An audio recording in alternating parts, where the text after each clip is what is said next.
અમદાવાદમાં ક્રાઇમ બ્રાન્ચે હથિયાર સાથે રીડા ગુનેગારની ધરપકડ કરી.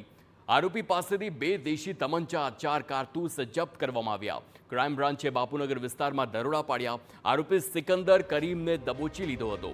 આરોપી હથિયાર ઉત્તર પ્રદેશથી લાવ્યો હોવાનું પોલીસની તપાસમાં સામે આવ્યું.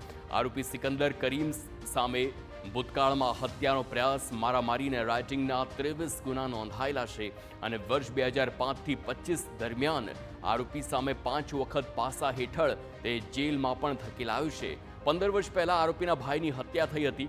આ હત્યાના કેસનો આરોપી સલમાન અને આરોપીના બીજા ભાઈ વચ્ચે વેરની શરૂઆત થઈ, જેથી આરોપી સિકંદરને પોતાની હત્યાનો ડર હતો અને એટલા માટે જ પોતાના બચાવ માટે હથિયાર રાખતો હોવાનું પણ સામે આવ્યું. મોહમ્મદ સિકંદર અબ્દુલ કરીમ બાળગુજા ઉર્ફે ભુરજી નામનો વ્યક્તિ છે, જે પન્નાલાલ એસ્ટેટમાં બાપુનગર હસન સાપીરની દરગાહની પાસે રહે છે અને એની પાસે ગેરકાયદેસર હથિયારો છે. આ હકીકતને આધારે ક્રાઇમ બ્રાન્ચની ટીમે ત્યાં રેડ કરી અને આરોપી સિકંદર અબ્દુલ કરીમ બાળગુજાના કબજામાંથી 2 દેશી તમંચા, 4 કારતૂસ અને મોબાઈલ ફોન સહિત 16,600 રૂપિયાનો મુદ્દામાલ કબજે કરેલ છે. દેશી તમંચા ક્યાંથી લાવ્યો તે અંગે ક્રાઇમ બ્રાન્ચની તપાસમાં સામે આવ્યું કે આરોપી સિકંદર કરીમ મૂળ ઉત્તર પ્રદેશના બુલંદ શહેરનો રહેવાસી છે. આરોપી ઉત્તર પ્રદેશમાંથી 2 વર્ષ પહેલા પોતાના મિત્ર પાસેથી દેશી તમંચો મેળવ્યો હતો.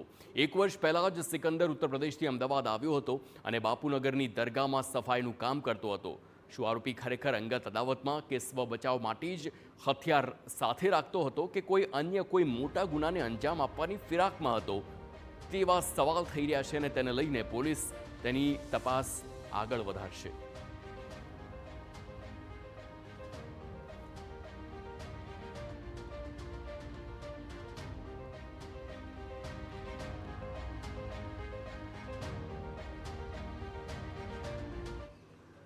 એનો જે ભાઈ છે, આજથી 15 વર્ષ પહેલાં એના બ્રધરનું સલમાન સફીઉદ્દીન શેખ ત્યાં પન્નાલાલ એસ્ટેટમાં જ રહેતા સલમાન ઉર્ફે ક્રેક નામના વ્યક્તિએ મર્ડર કરી નાખેલું હતું 15 વર્ષ પહેલાં, અને એમને ત્યારથી જ તે આમની સાથે દુશ્મનાવટ ચાલે છે.